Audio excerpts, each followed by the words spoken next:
Ramzan series में आज जिन दवाइयों को कवर करने जा रहा हूँ, वो भी इंसुलिन की तरह आपको इंजेक्ट करने पड़ते हैं, लेकिन वो इंसुलिन नहीं है।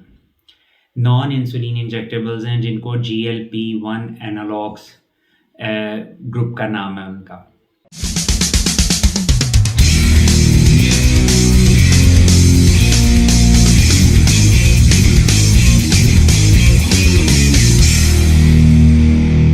बिस्मिल्लाहिर्रहमानिर्रहीम। अस्सलाम वालेकुम वरहमतुल्लाहि वबरकातुहू।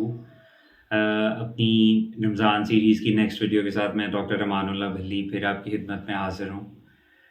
रिक्वेस्ट है कि जिन लोगों ने अभी तक चैनल को सब्सक्राइब नहीं किया वो सब्सक्राइब करें, लाइक करें, शेयर करें और ज़रूर कमेंट करें। इम्पॉर्टेंट क्वेश्चंस अगर हैं तो वो करें ताकि मैं अगर उनको रीड करूँ तो मुझे मटेरियल मिले कि मैं अपनी अगली वीडियोस में किस किस्म के क्वेश्चंस हैं लोगों के जिनको कवर करना चाहूँगा।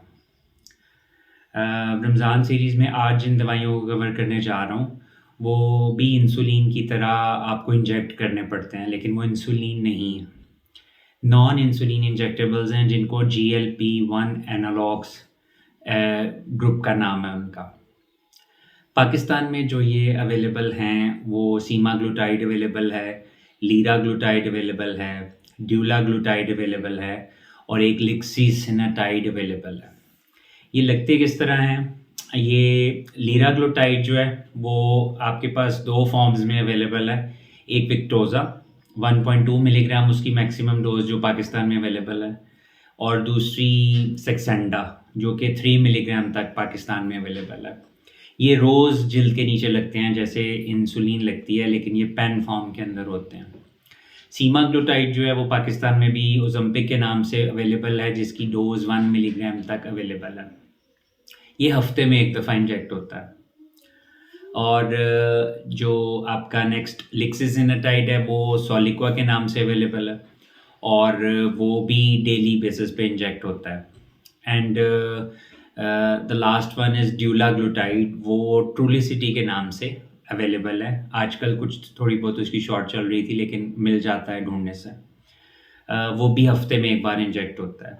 सो ये बेसिकली क्या करते हैं कि ये ऐसे ड्रग्स हैं जो कि इंसान की अपनी इंसुलिन जो उसके पैंक्रियास से पैदा होनी होती है उसकी प्रोडक्शन करवाता है।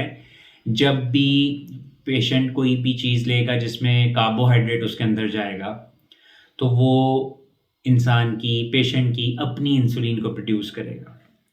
तो इनका ये फ़ायदा है कि ये हाइपोग्लाइसीमिया नहीं करेंगी, क्योंकि जब उनके कार्बोहाइड्रेट जाएगा ज़रूरत महसूस होगी बॉडी इंसुलिन को प्रोड्यूस करे, उस वक़्त ही ये ड्रग काम करेगी।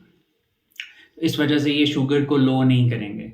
और ये इस कॉन्टेक्स्ट में फ़ायदेमंद है कि रोज़ेदार अगर रोज़ा रख रहा है तो ऑब्वियसली वो मीठा नहीं खाएगा पूरा 12 to 16 आवर्स। तो जितने घंटे वो नहीं कार्बोहाइड्रेट लेगा उसकी इंसुलिन भी बेसल लेवल पे तो प्रोड्यूस होगी जैसे हर एक नॉर्मल ह्यूमन बीइंग की पैदा होती है, लेकिन खाना चूँकि वो नहीं खा रहा तो एक एक्स्ट्रा जो एक किक आती है बॉडी में या बोलस निकलता है खाने के साथ इंसुलिन का, वो नहीं निकलेगा। इसलिए रोज़ेदार अगर इनको यूज़ कर रहा है रमज़ान से पहले तो वो रोज़ों में भी एज़ इट इज़ इनको यूज़ कर सकता है। उसका एहतमाल नहीं है कि उसकी शुगर इनके इस्तेमाल से रोज़े में लो हो जाएगी और इनकी डोज़ एडजस्टमेंट की ज़रूरत नहीं है। सिर्फ इतना आपने ख्याल रखना है कि चूँकि ये सारी जितनी भी हैं जिनके मैंने अभी आपको नाम बताए हैं, इनकी डोजेज़ को हम लोएस्ट डोज से शुरू करते हैं और फिर हम आहिस्ता आहिस्ता इनको इनकी मैक्सिमम डोजेज़ तक लेके जाते हैं, यहाँ तक कि उस पॉइंट तक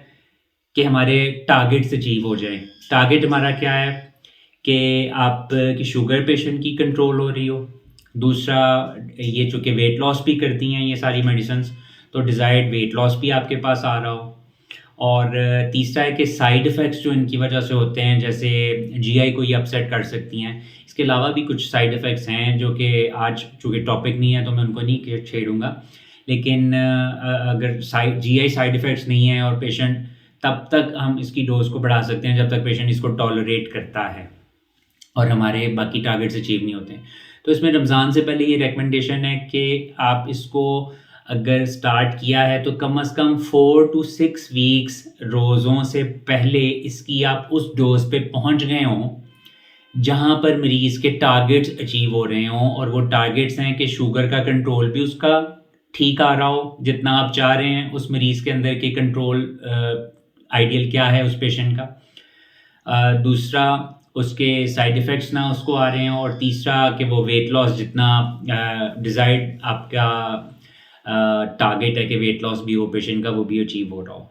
तो बस 4 टू 6 वीक्स बिफोर अगर आपने उस डोज तक आप पहुंच गए हैं इसको स्लो स्लो बढ़ाते हुए, जहाँ पे आपके टारगेट्स मीट हो रहे हैं, तो फिर आप आगे से उसी डोज को कंटिन्यू करते हैं और रमज़ान में दाखिल हो जाते हैं और उसी तरह लगाते रहते हैं जैसे आप रमज़ान से पहले यूज़ कर रहे थे। किसी किस्म की कोई एडजस्टमेंट की ज़रूरत नहीं पड़ती है।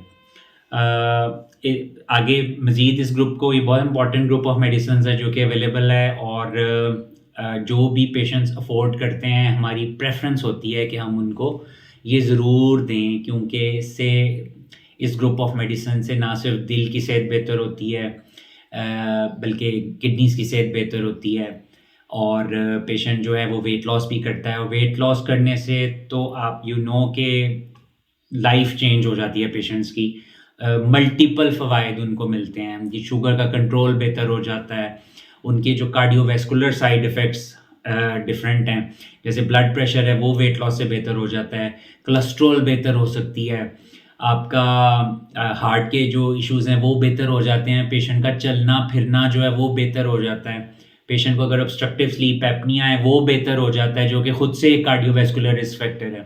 तो ये वेट लॉस बेनिफिट, इनका सबसे सुप्रीम बेनिफिट आप कंसिडर कर सकते हैं, जिससे बाकी सारे डिफरेंट फ़वाइद हम अलग से हासिल कर लेते हैं। तो वो आगे वीडियोज़ में मैं उनको थोड़ा डिस्कस करूँगा। आज रमज़ान के पॉइंट ऑफ व्यू से जो मैंने बताना था वो इतना ही है। इसके बाद फिर मैं अब इंसुलिन को शुरू करूँगा कि इंसुलिन जो पेशेंट्स यूज़ कर रहे हैं उन्होंने रमज़ान में कैसे एडजस्ट करना है। उम्मीद है कि आप लोग सब तैयार होंगे। रमज़ान का आई गेस 2 या 3 हफ़्ते रह गए हैं, तो अल्लाह ताला सबके लिए इस दफ़ा रमज़ान मुबारक फ़रमाएँ, और जो जो रखना चाह रहे हैं अल्लाह ताला उनके लिए आसानियाँ पैदा करें। बहुत शुक्रिया।